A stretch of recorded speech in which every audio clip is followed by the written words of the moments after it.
Jose Moke Simon.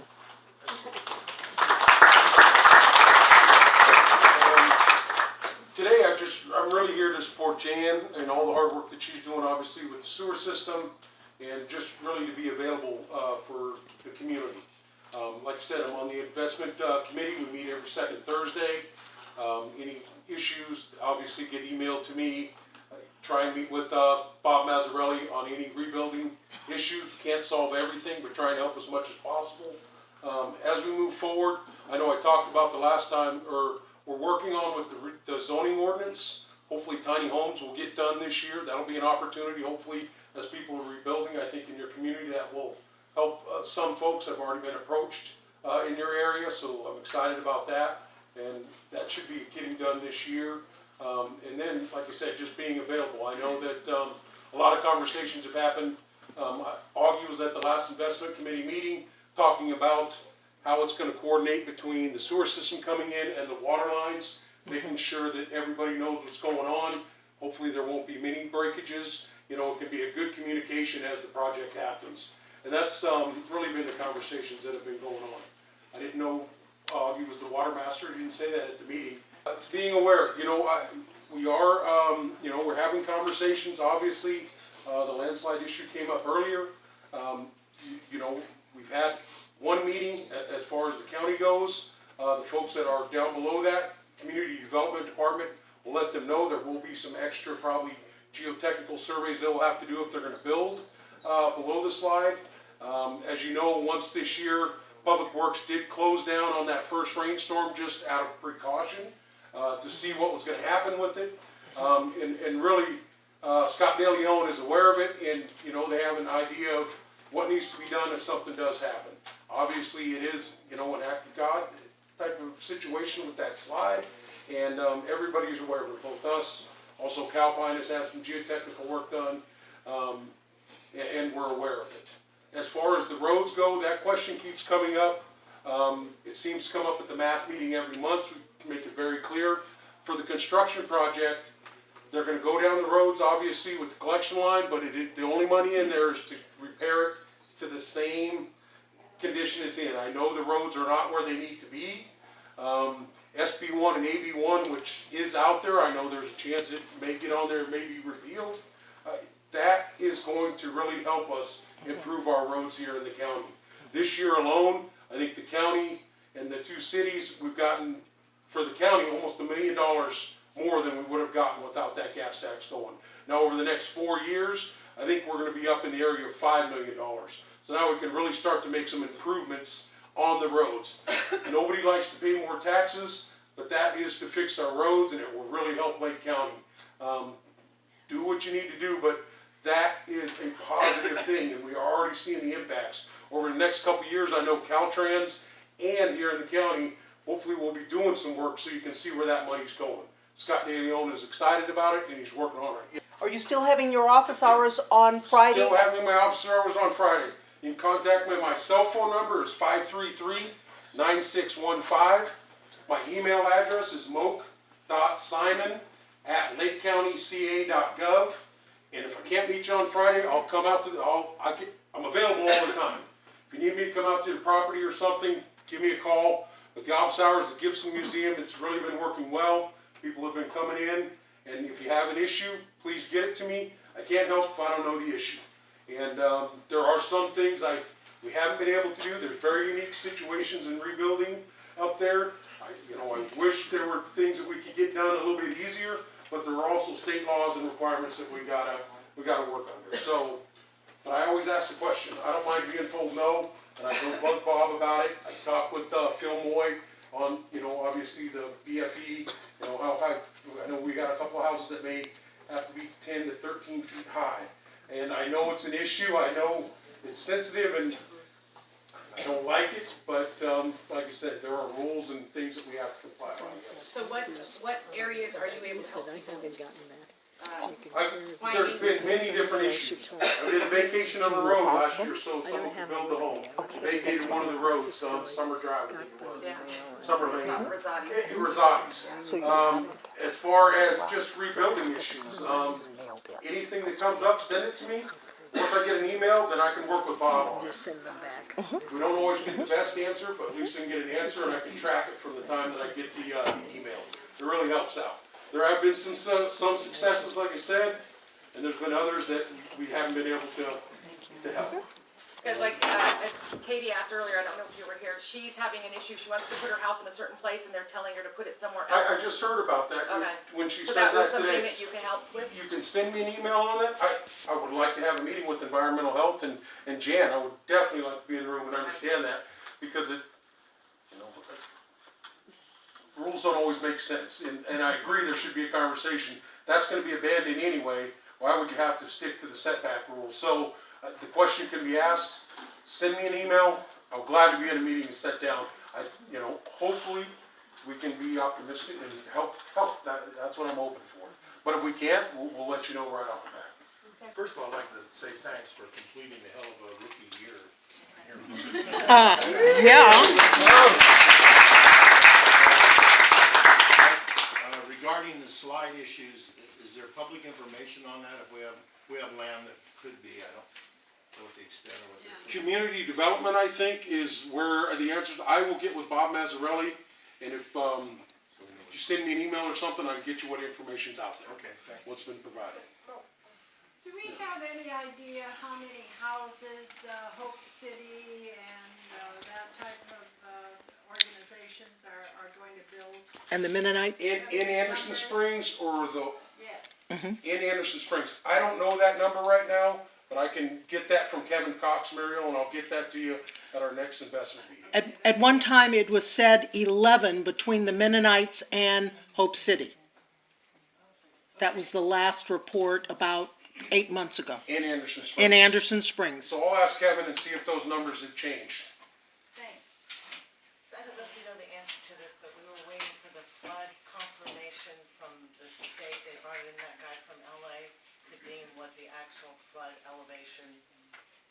I don't have an answer for that, that will be complete, so I will get with Phil Moy. Phil Moy. Phil Moy, the Water Resources Director for the county, he's the individual who does that. So I can do that. If you want to send me an email, I can ask Phil and see if I can get an answer for you. The last report was the fall of 18, this fall. That was the last report.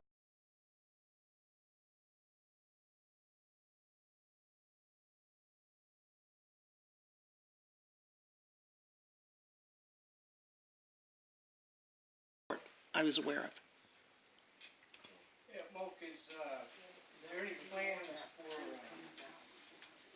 tree cleanup in the creek? Oh, I've been out there and I've seen the issue. Would you repeat it, Moke? Tree cleanup in the creeks. That's very challenging. I have asked everywhere, and right now in the county, we don't have a program for it. But what we did as the Board of Supervisors just last week with the we did a 4-county letter to the governor's office in Cal OES asking for situations just like that. After the fire, the tree cleanup has really been not as good as it needs to be. There's no funding, there's no money. That was one of the things I added on there to the governor's office, that we need funding to help us do that, to help clear the creeks so we don't get backups and floods, because a lot of trees are coming down now the second year out and third year. We don't know the answer whether or not we'll get that, but we've requested to see if there's an opportunity for us to get some grant money or something from the governor's office.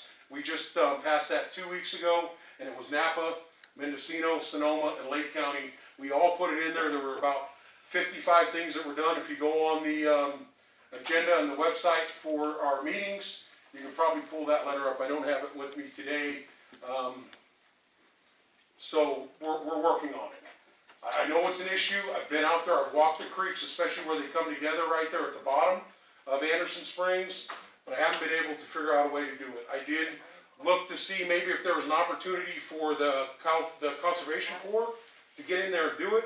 Just getting into the creeks with Fish and Game and Wild, it's pretty tough. So still looking at a solution. I don't have one at this point, but we're working on it. And be sure and check Bear Canyon Creek also.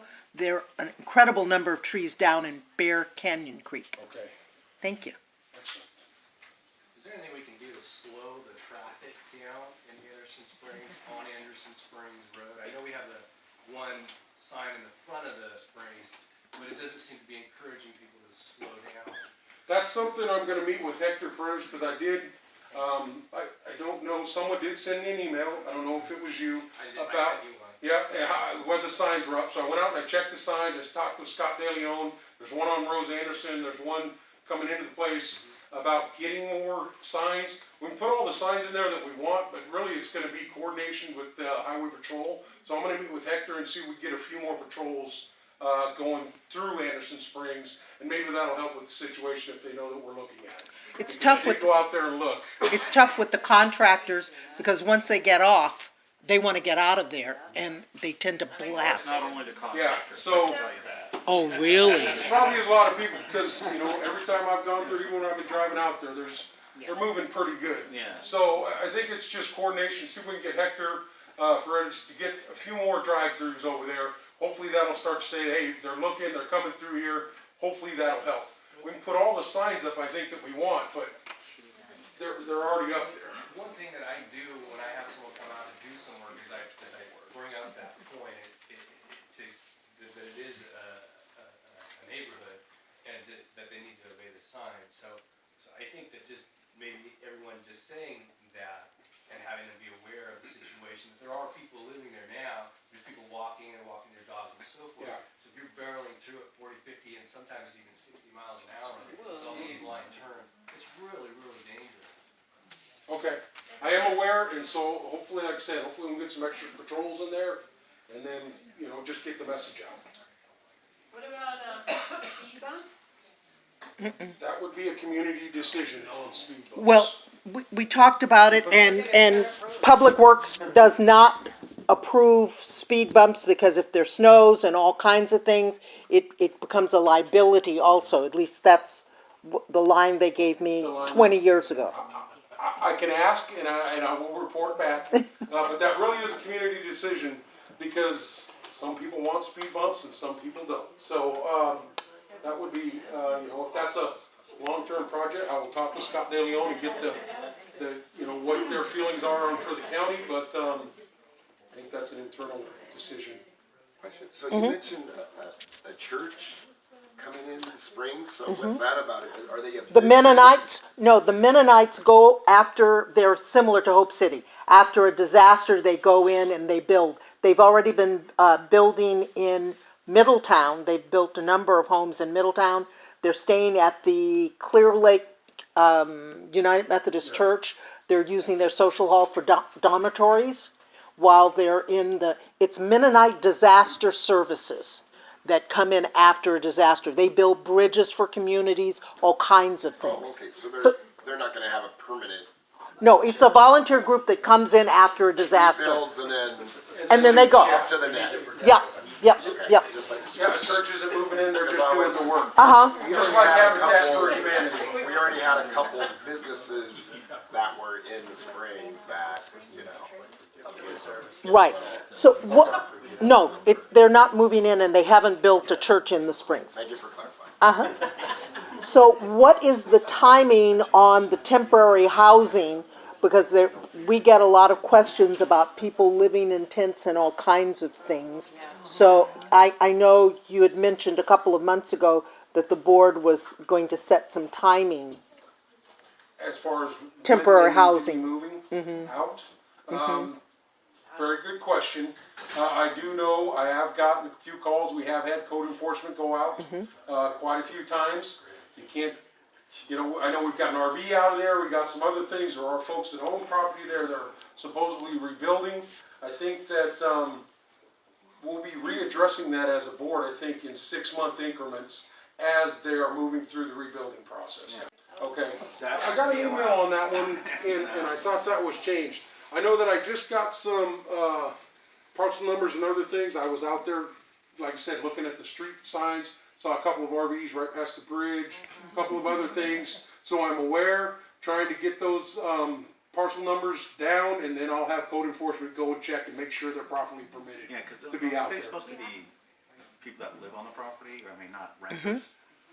That weren't renting there before the Yeah, fire. They, you know, the owners live there, and then they put a camper on there, and now they rent it out. I will get code enforcement, and we'll see if they're properly permitted. That's what we need to do. Okay. And we've talked about this before. The first soon as you come into Anderson Springs, Yes, there we have that, we have a trailer, and then we have a tent trailer. My understanding, excuse me, is neither one of them have water cuts. I was just made aware of that situation here recently, so You know, you that's got- another yeah. thing with code enforcement we gotta get checked on. Plus, Because there's a big difference of garbage riffraff residing, and then we have our Winnie that we have on our property because we're gonna be building. Yeah, There's a big difference of. Yeah, but you yes, live, and the you're monitor- rebuilding. absolutely, there's a big difference. That's Like I said, I know we got one RV out of there and a couple other things, so, we're working on it, and I know right there exactly where you're talking about. So, the Mustang, you have some other stuff building up, so I know, and, I'll be talking with code enforcement again. The original plan was that you could, as long as you had a permit, you could live in a camper or tent for 2 years, and if you were making progress, you can spend a third year in a camper, but that was supposed to be the end of it. So, No, and Well, even, there's gonna be different situations, I think we wanna address it, because just cutting it off, you don't know what everybody's gonna be in the building process. I think we'll take it, you know, each occasion differently, I you think, know, like, look if at you're each making situation. progress and you're, Yeah, having some progress, and we then looked into that, and I know with one of the issues there, that there was a merging of one lot, so they were making progress, so, you know, I understand the situation and trying to look at it and come up with a solution, so. Okay, thanks. the governor's proclamation says that as of October 18th of this year, they can no longer stay in the RVs. That's supposed to be the deadline. And I don't think it makes any difference whether they're trying to build or not. We don't wanna put anybody out on the street if they're in a process, so I think we as a county government have the authority to help our constituents here, so, and that's what we would attempt to do for the ones that are doing the right things. So I hear you. Other questions from Mr. Simon? the other thing I was gonna say to Tom here, Tom, your place is nice, it looks like a house. Nice and clean, you know, you don't have a pile of garbage, if you look at those other two places. Somehow they stored it, mine look clean? Yeah. The rest of them. Smoke, you know what I'm Yeah, talking about out there, you've seen them. Absolutely, been out and I've seen it, yes, I understand. It looks like a health hazard. But he's not jailed. And I didn't know there was, you know, there was, the water, I was just informed about that, so I'm looking into that. I just say it's a criminal activity too. The Yeah. house Yeah. down there, so. Yeah. That, I live above them and I have small children, so I do a little nervous every once in a while. I do go out and see, I don't sit in the office, I go out and look, I know exactly who we're dealing with, and, this sewer project is, an animal, a big animal, and I just wanna thank Jan and her hard work, cause she is tenacious at what she does. I know it's gonna be a great project. It's something we can all be proud of. Senator McGuire and Dodd, everybody who's helped through that process, but Jan is the one, she's lifting all the heavy weight here. And I just wanna thank you, Jan, for your hard work, cause you're great to work with, in my first 13 months, it's been phenomenal, so thank you for everything you're doing. Thank you.